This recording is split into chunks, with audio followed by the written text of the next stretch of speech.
I'd like to start off first of all by just thanking you all for having me because I feel like a bit of an imposter.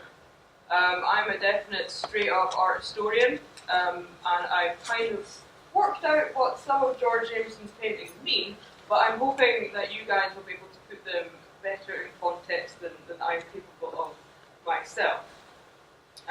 So let's see how that goes. I'm also going to set a timer because I do go on a bit. So in this paper, you'll be provided with insight into the long story of my PhD. My PhD, as you've just heard, the purpose of it was to better understand and thoroughly define the features, purpose and identity of 17th century Scottish art. Now I'm going to do this today very quickly through the lens of Jameson's oeuvre. Specifically, I will discuss identity and aspiration in this artist's paintings.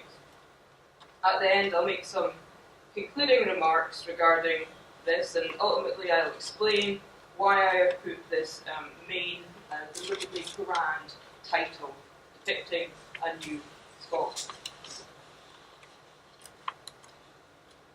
Even though there are two main texts, the latter one very informative, written on the life and art of Jameson, it's fair to say that we don't know too much about the life part. We know Jameson was born in Aberdeen, that his father was a stonemason, and he went to school there. We know that he began his professional life as a decorative painter, working under the auspices of his uncle. But in terms of knowing if everything from his decorating days survives, we don't know that. And in terms of any classical training beyond his apprenticeship, we don't know anything about that either. It's often speculated that Jameson went to study with Rubens in Antwerp, given his basic aesthetic and his compositions, but there's absolutely no proof of that I've found. And when you've heard what I've got to say, you'll perhaps agree with me and think, well, he might have gone to Antwerp, but he certainly didn't study there, if he did not for very long. Despite records of his marriage, his children's birth and his death, there are very few documents that say anything about his professional life. There are a couple of letters to Campbell of Glenorchy, in which Jameson apologises for not painting some pictures on time. But there's nothing to reveal where Jameson got his ideas from, what he meant by including certain objects, and if he believed his art had any symbolic significance. Although on one hand, this lack of certainty is frustrating, the freedom to interpret Jameson's art is, on the other hand, immensely inspiring and can, when you piece it all together logically, tell you a lot about this misunderstood, underexplored, and fascinating period in Scotland's art history. The painting on the slide right now is said to be the earliest of Jameson's self-portraits. If this were an art history seminar, I would ask someone to tell me who Jameson reminds you of in this painting. But for fear of an awkward silence, it's Rubens. With white-brimmed hat, thick robe, rough and stylised beard, orientation of body, and serious expression, there's no denying that there are a lot of similarities between Jameson's self-portrait and Rubens's. Rubens gifted this work to Prince Charles, as he was at the time, due to an earlier mix-up whereby an assistant of the prince commissioned a painting of Rubens and was sent a poor quality studio piece. The assistant complained, so good to know there's good customer service back then, about the quality, and the studio apologised profusely, and Rubens produced, quite embarrassed, he produced one by his own hand. Since Rubens's painting was owned by Charles and was therefore in London, which we do think Jameson made an excursion to, it is possible that Jameson saw the Rubens painting in the flesh. However, if he didn't, we could have also seen it in this form, printed form. The engraving on your right is a popular reproduction of the portrait, printed and distributed from Antwerp in 1630. Another young artist who definitely saw this print was Rembrandt. Compare his drawing on the left with the reproduction of Rubens's portrait. There are many similarities. Again, we have a wide-brimmed hat, the robe, the turned pose with the left shoulder leaning forward. Rembrandt's imitation of Rubens is, I would confidently say, more similar than Jameson's homage, for Rembrandt includes details around the collar that are very similar to what Rubens is wearing, and it has a very similar trim, but I believe most convincingly, Rembrandt includes an arch. Not just a simple arch, but one with ambiguous ends at the precise point where the arch in the Rubens print expands into a frame. The real original painting was in London, so Rembrandt obviously only had the chance to see it in printed form. I'm certain therefore that Rembrandt copied the print. So why did he do this? Well, I think by doing this, young Rembrandt was having a joke with himself. This drawing was not meant to be viewed by anyone special, it's just a private sketchbook. So by drawing himself in the guise of Rubens, Rembrandt was daydreaming about a day when he would be Europe's greatest painter. Rather, Rembrandt was toying with the idea of being as renowned as Rubens. This joviality was further conveyed by the smirk on the 24-year-old Dutch artist's face. However, Jameson, on the other hand, was certainly not making fun of Rubens' greatest success and immense status. Jameson was, rather, doing something different by imitating this famous self-portrait. If we analyse the changes that Jameson makes to the original, we're able to gain insight into what it is the Scottish artist thought who he was at a specific point in time. Although there are similarities in pose, form and composition, there is one significant main difference between these two images. Jameson holds an object with one of his hands on view, whilst Rubens instead holds nothing and conceals his hands from sight. At the time when Rubens painted the original self-portrait, the artist was on the social ascent and was imminently about to cross over to a new level of social status. He was working for Marie de Medici on the famous cycle Depicting her life, and I've probably seen that in the movie if you've been there. And he was mixing socially with courtiers. Now, Rubens knew that if he painted himself with his tools, then this new circle would always see him as a servant to the elite, as opposed to a member of it.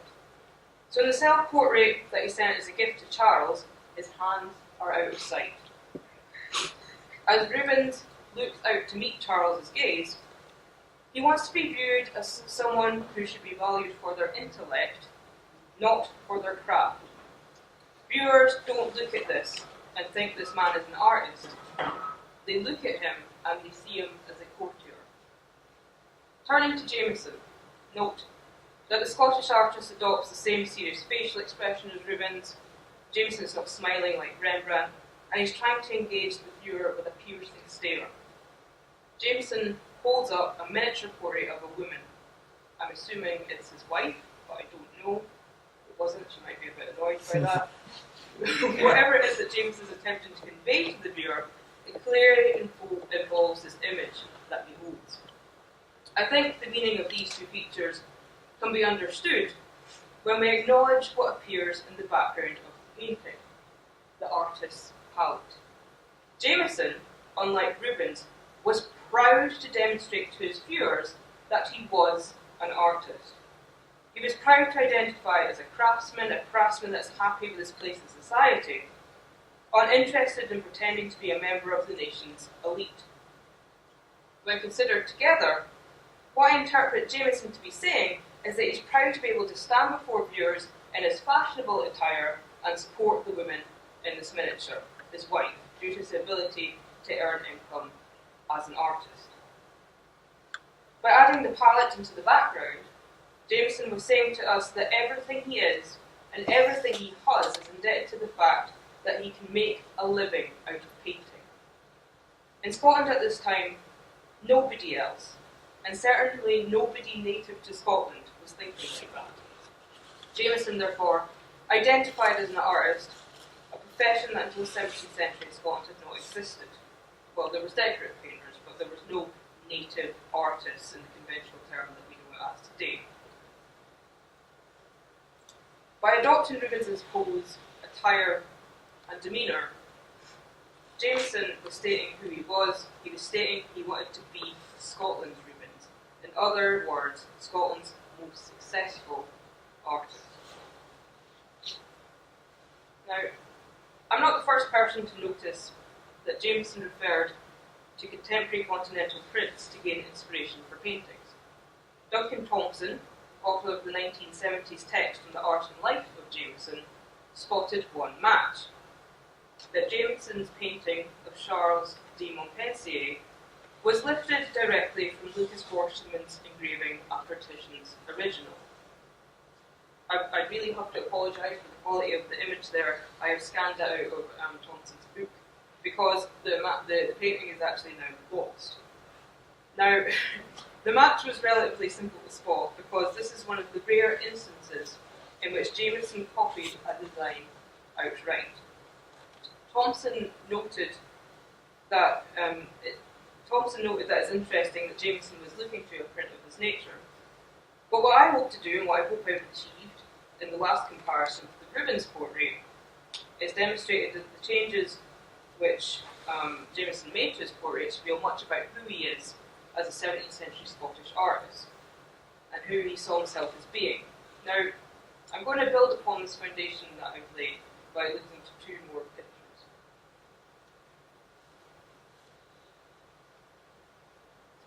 This match is initially harder to spot. I think when you see the similarities between Jameson's wife in the centre of the family portrait and the sitter in Forsman's engraving after Van Dyck's portrait of Isabella Clara Eugenia, however, you'll agree with me in believing that the engraving was Jameson's source. Jameson wasn't used to painting female sitters wearing a headdress. To Jameson, who was not strong in terms of technical skill, it would have been ideal to have a guide. From my observations, Jameson always referred to a print when he was doing something that he was not comfortable with. So anything beyond a half-length sitter in front of a plain background, that is. The print, being black and white, provided Jameson with clear visual instructions on how to render shadows when depicting a sitter of this type. Forsman spelled it out quite simply: how wide a shadow should be and where it should fall on the torso of someone who wore such a headdress. Forsman's print also provided Jameson with a perfect example regarding how to position someone wearing this garment. Handily, the print also had a lot of dead background space. The space was perfect for Jameson, who wanted to fill the picture with two other characters, himself and his son. Having hopefully convinced you that Jameson was looking to Forsman's print when making this portrait, I want to discuss the changes that he made and how, symbolically, they tell us something about the artist's identity and what he was hoping to communicate. In the print, Isabella clasps her hands, holding part of her habit between her thumb and her forefinger. By contrast, Jameson's wife carries the heads of three roses. Had Isabella, the sitter in the print, been sitting with clasped hands, the message originally conveyed by Van Dyck would not have been so strong. The viewer would not understand how important the sitter's identity as a nun was to her. But by holding her religious regalia and gazing out piously, viewers interpret her to literally have a firm grip on her faith.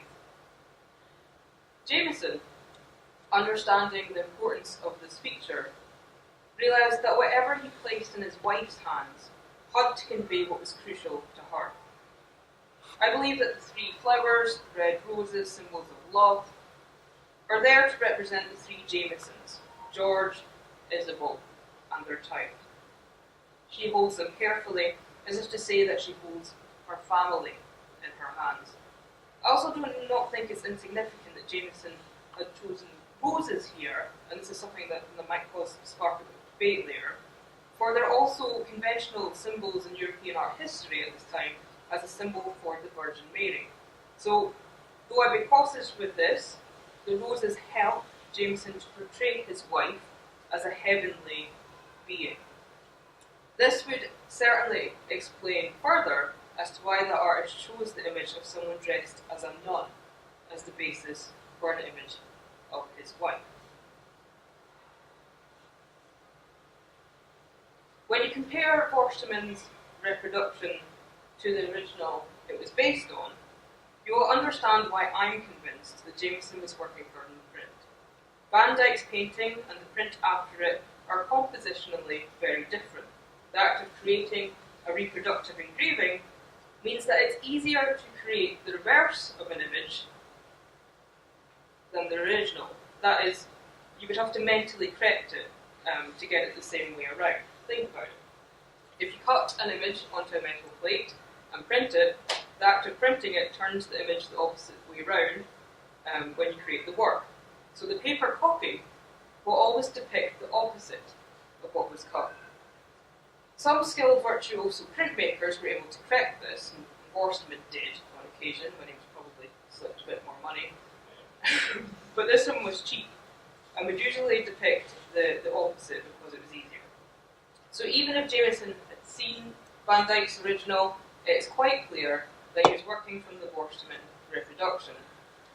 Not only is the figure in the print the correct way around to be a match with the Jameson, the print also depicts the same portion of the body as the sitter in Jameson's painting.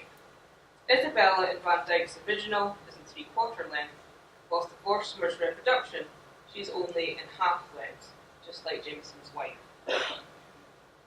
By using continental prints as sources, Jameson asserted himself as a fashionable continental artist. Using prints as guidelines opened him up to a way of painting that he could not see easily in the flesh in Scotland. By using reproductive prints after successful 17th century artists' guides, Jameson was aspiring to be like them. He aspired to be the Scottish version of them. This reasoning reiterates what I was saying when he posed as Rubens in the earlier self-portrait. Jameson wanted to paint in the style of the best. For his time, therefore, Jameson is a very inspiring character in the story of 17th century Scotland. Before moving on, I would like to add that I don't think it's insignificant that Jameson specifically used an image of Isabella, Clara Regina, as a model for how to depict his wife. Isabella, when Jameson painted this, was governor of the Netherlands. Prior to then, she and her husband, Albert, ruled the Netherlands and associated provinces, jointly as Duke and Duchess. By modelling the basic image of his wife on Isabella Clara Regina, Jameson may have been conveying that to him at least she was a queen, a woman who should be treated in his eyes, as royalty. When interpreted in this way, this painting is very sweet and endearing, and it's a loving homage from a husband to his wife. I wouldn't be surprised if Jameson was attracted to this print in the first place because Isabella's name is close in sound to Isabel's.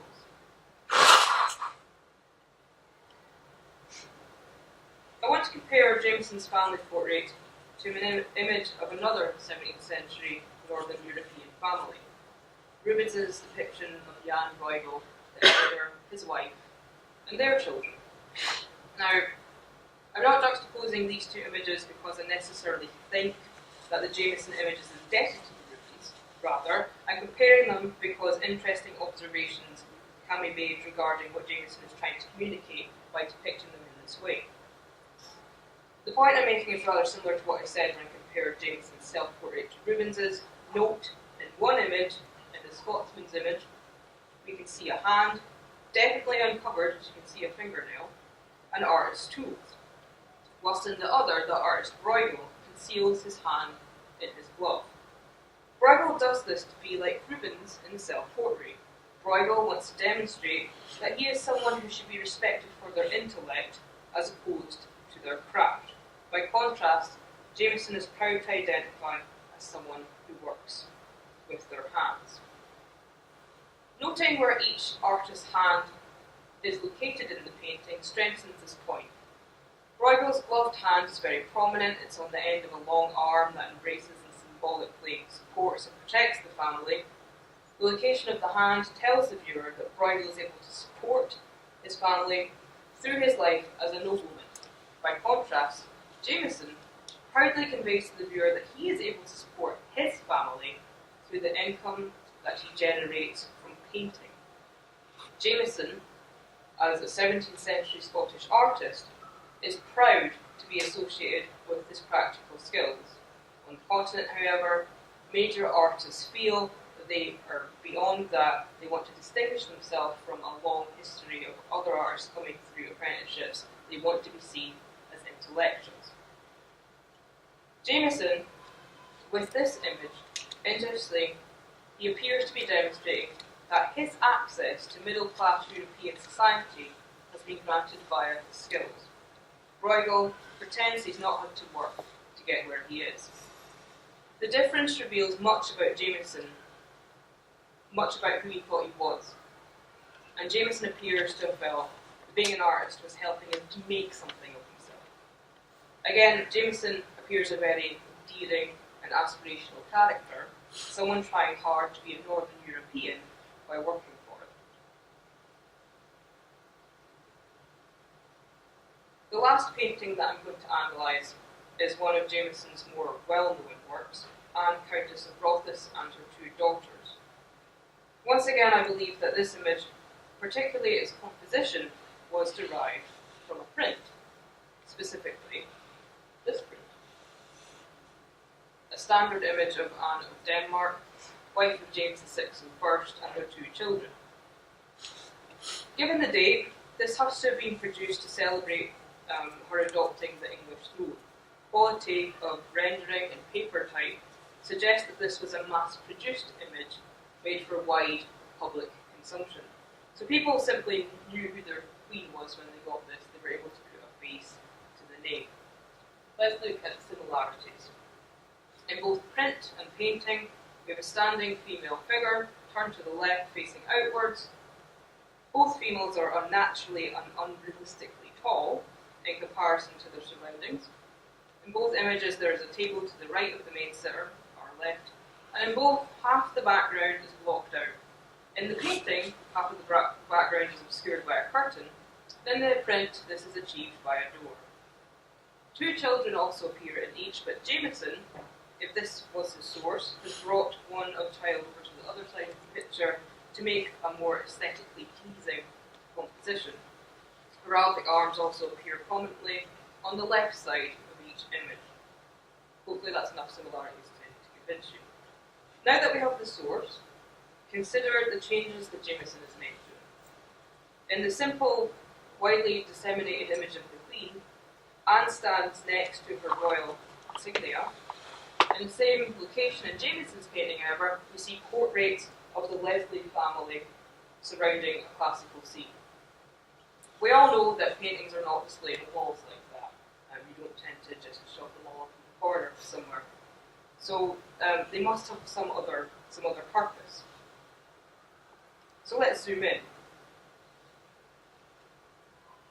Until now, nobody has identified what the classical scene is depicted in the centre, so as a treat, I can tell you that it is a copy of Rubens's picture of Venus disarming Mars.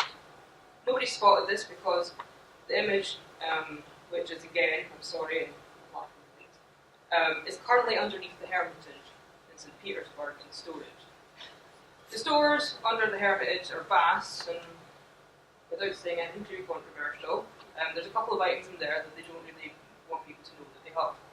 Anyway, this painting was cleaned a couple of years ago and identified as being a Rubens by an expert. No photos were taken of it and it was promptly put back in the stores after cleaning.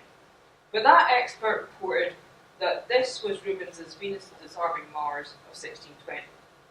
If you concentrate hard on the little scene in the Jamesone, you'll start to notice similarities. For example, there is a male figure on the left and a female figure on the right engaged in an embrace. In both, the female character's leg is bent and she places her left hand on the chest of her male companion. The male's arm in the Jamesone painting is raised in an unusual manner, and when you look at the Rubens painting, you understand that the man is adopting this pose because he is holding a staff. Once you identify these basic hooks, you can see how the detail in Jamesone's picture bears all the features of the Rubens painting.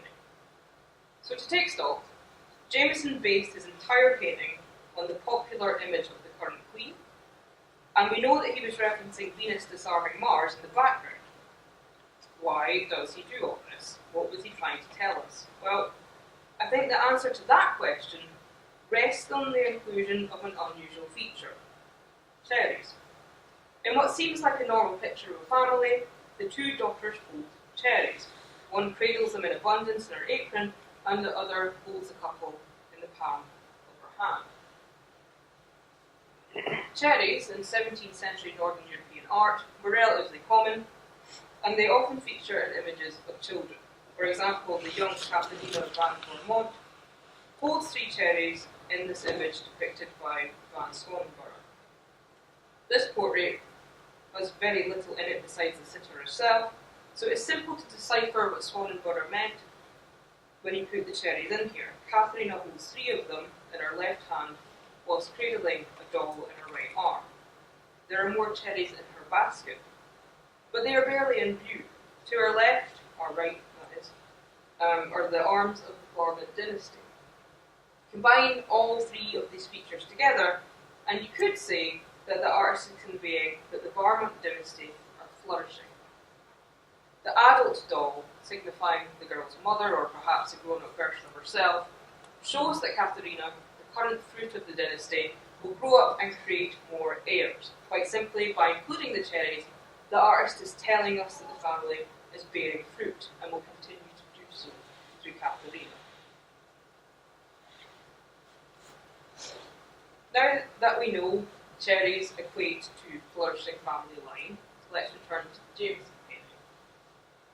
The story of Venus disarming Mars from Ovid's Metamorphoses described how Venus dissuaded the tyrannical god of war, Mars, from going into battle by seducing him. The scene we see here depicts this moment by having the symbol of love, Cupid, undressing Mars, whilst Venus strokes his chest. So no prizes for guessing what's about to happen. At this point, I now need to make you aware that when this work was painted, Anne's husband John was living in London and was arguing with the court, trying to block new land laws, which would mean that a vast proportion of the Leslie estate would be handed over to the church. If you interpret the Leslie struggle to keep their estate as a battle, we understand that Jamesone is drawing our attention to these pictures in particular because his sitter, Anne, wants her Mars, John, to return to her to strengthen the family line.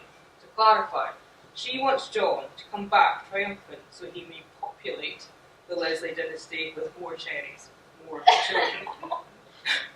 That is why ancestors encircled this particular scene. That is why the existing children hold prominent symbols of fertility. To conclude, I hope that I've conveyed that 17th century Scottish painting was visually and intellectually complex.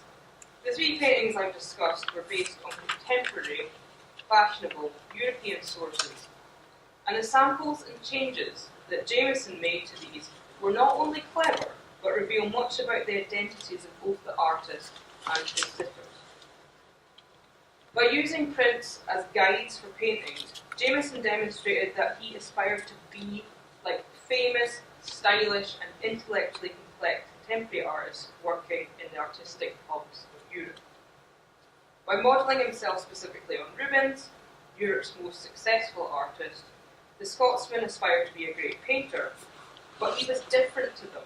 He was proud, as the continual appearance of his palette in the background of the works confirmed. He was proud to make a living. He was proud to ascend the financial and social ladder via painting. The final analysis of the portrait of Anne of Rothes demonstrates that it was not just the artist who was ambitious and aspirational. In the work we met a woman who considered herself the queen of her own estate.